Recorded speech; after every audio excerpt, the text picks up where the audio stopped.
said, nah, this need to be you. That's who you are. Come on, Slime. You laugh like that? Nah, not like that, Slime. Come on. I ain't been... However, you said, no, this needs to be you. That's who you are. Come on, SL, like that slum. I haven't verified the claim that Prodigy is gay. I don't know if he is. Capone just revealed a story that has been circulating in back rooms for years. And now that he's finally talking about what actually happened between N.O.R.E and Prodigy, people are seriously wondering if N.O.R.E had a hand in Prodigy's decline from grace between Prodigy and Capone in Noriega, as a typical hood beef. Some jailhouse. Drama, miscommunication, maybe a few ego bruises. But no, Capone made it sound much deeper than that. Fans are finally figuring out what exactly Capone revealed. What was the true problem between Noriega and Prodigy? And was N.O.R.E actually connected to that rumored industry setup meant to shut Prodigy up for good? This isn't just rap beef anymore.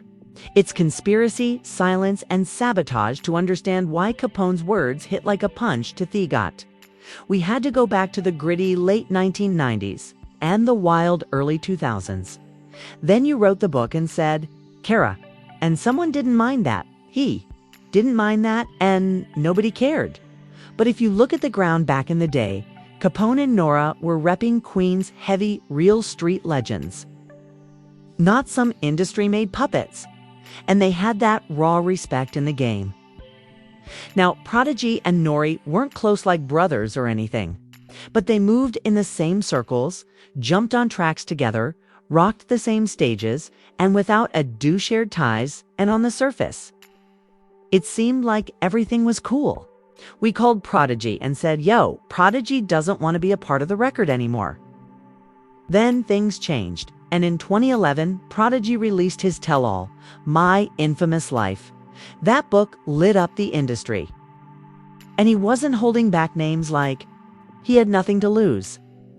One name that jumped off the page was Capone, who... No, he didn't mind that. He didn't mind that. N.O.R.E my mistake. N.O.R.E was like, how come I tell people that when no one cares, but when Prodigy says it? What you mean, how you a mistake? According to Prodigy, testified in a case involving Havoc's brother Killer Black, fans weren't letting it go and were digging deep. Asking, why would Capone even speak?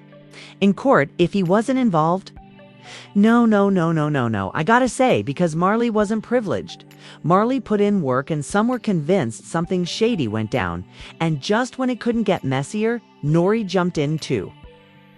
Backing Charlemagne when he blasted Prodigy for dry. Snitching just because he was accused of committing a crime by turning all of that courtroom drama into a published book. N.O.R.E and Prodigy attempted to put an end to the drama, at least on the surface. To clear the air, they took to social media, where Prodigy was the first to say, I don't know why people are saying I beat N.O.R.E up. That's not what my book says, and that's not what happened. Read before you speak. He also added, I never said. We won or lost that confrontation, just that it happened. I told my story. That's what autobiographies are for, real life. N.O.R.E responded with a succinct, straightforward my ninja, and people assumed that the beef was finally resolved. However, the peace didn't last long because I didn't know anything about the crime. I wasn't the killer's co-defendant. I wasn't present when it happened. And I didn't speak to him or anyone else after. But I made a fake statement. Hey, it happens, but I didn't include anything that would implicate anyone. However, when it came time for the trial, they tried to use that as evidence, saying things like, I gave a statement. I go ahead. It's a lie. I don't care because. Prodigy tried to say, oh, he got to, Heimlich? My man, I'm a G. Let me tell you something. Busted my gun to the fullest in the hood, man. I did my crabs. I went up north. By 2012, things exploded all over again. This time, Havoc lit the match by jumping on Twitter and making some wild accusations that Prodigy was gay and allegedly sent love letters to guys while he was in jail. Havoc tweeted, I got ninjas in the jail system to back up that Prodigy. Was smashing homies in jail. Then he challenged Prodigy to disprove him and hinted at a major announcement. Saying that those who spent time with him were aware of the truth, but that it didn't stop the chaos. He was particularly disrespectful, claiming to have slapped Prodigy and challenged him to run it back. He tweeted, "I had to smack P, ask him, let's do a one-on-one me and P." So when all of that was supposed to happen, I returned immediately to the hood. I didn't go anywhere to hide. I didn't dick from anyone. And I was in everyone's face. Number one had anything to say, and the killer came home having seen me multiple times. Then Havoc came for Prodigy's who'd pass, calling him a Long Island B and disparaging his Queensbridge roots. But wait, there's more. Havoc later released a statement claiming he didn't post any of that, blaming the entire situation on a misplaced phone. This is where things really start to get messy. I kicked it once, and I half kicked it, and everything they said I snitched on was in the streets with me, man with me, and he shook. But he'll avoid it. It turned everything upside down, and when I go to jail, he goes and runs with the person I was with before I went to jail. Come on, I can't be that much of a snitch because they had plenty of time to say anything they wanted. To say and do anything they wanted. It's 17 years later, my dude. And now you want to mention that yes, everyone told me that to my face 20 years ago.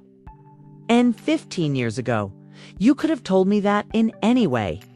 You could have attempted to ruin my career, but don't wait until now, when you drop a book to try to glorify your life as if it were all that crazy in that clip.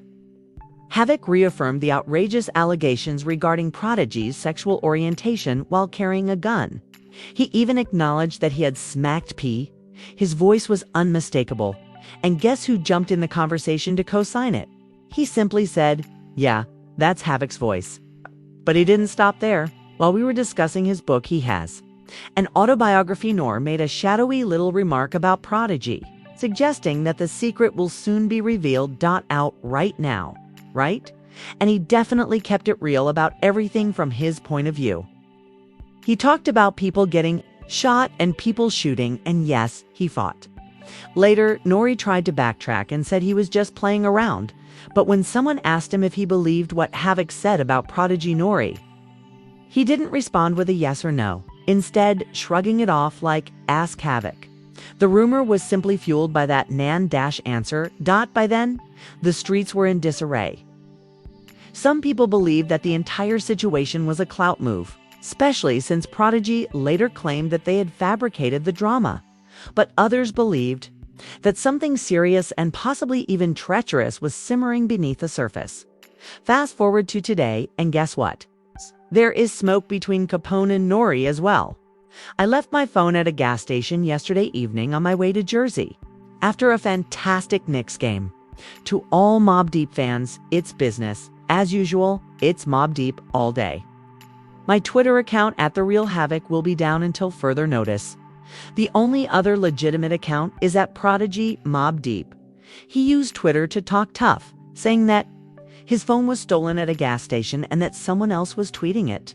However, when you look at the tweets, you can see that he was tweeting from the web, not even from his mobile device. So it doesn't matter if his phone was stolen. Word is that Capone has been avoiding N.O.R.E. This is Havoc, right? This is talking about Prodigy. Yes, we'll say allegedly just a cover. But this is... I had to slap him about a month and a half ago, but we do South by Southwest. Now, tell me what he said, Shamagamini. It's basically said that, his former partner and Ryan, I don't want to say former because I suppose they're still together, Prodigy, is gay and his guys in prison are going to come out of the woods and support his story. He actually smacked Prodigy at the South by Southwest a month and a half ago, which shows something about his energy and alliances. It's upsetting Capone, but now that things have taken a dark turn, he was fearless in his criticism of the music industry, the government, the Fed, and yes, even secret societies. He exposed dishonest executives, corrupt government connections, and those enigmatic figures working behind the scenes doing nefarious things that no one wanted to discuss. He even spoke out loudly against the so-called Illuminati, saying that he wasn't afraid to die if that's what it took to expose the truth. Then, all of a sudden, in 2017, Prodigy passed away, and they claimed he choked on an egg while in the hospital bed wasn't sitting right. Because, at the time of his death, the kicker Prodigy was working on a music project about the Illuminati. Guess who was quick to shut down the entire conversation? I believe that this happened because over the years we've been hearing rumors and, well, even though he thought he was going to talk and deny it, I think that the fucking information will be revealed very soon during a sit-down interview with Habbo. When the topic came up, N.O.R.E quickly dismissed it, calling it nothing more than a wild conspiracy theory story.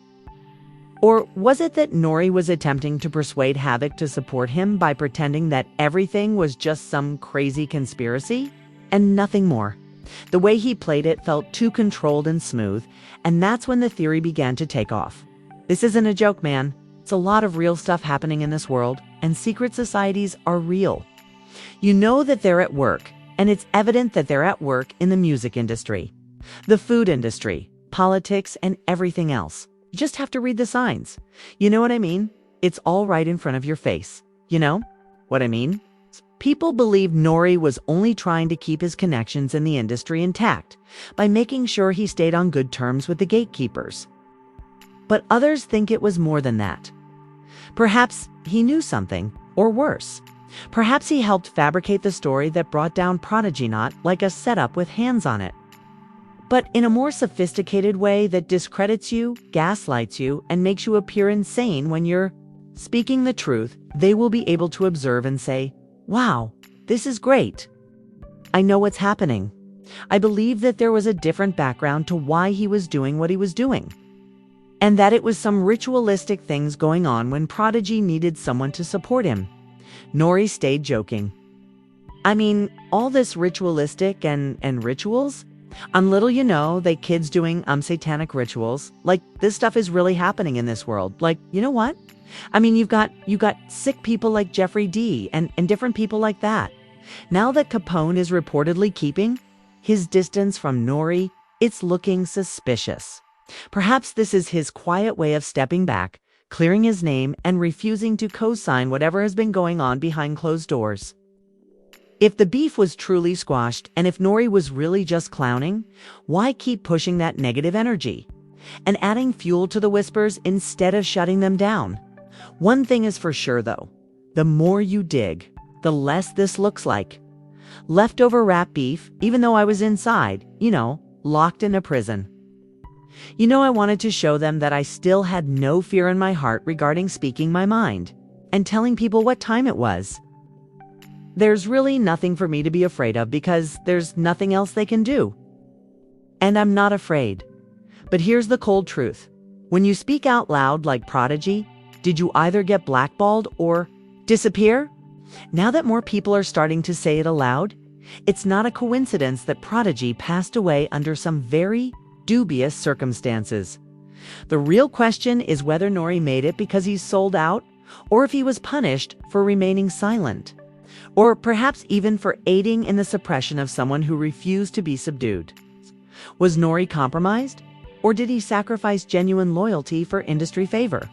When you consider how he treated Prodigy, was it all jokes, or was there something much darker going on behind that smile? Please share your thoughts in the comments section as this one goes deep. Don't forget to like, share, and subscribe. You never know what our neighborhood may reveal next, so stay out there and keep your eyes open.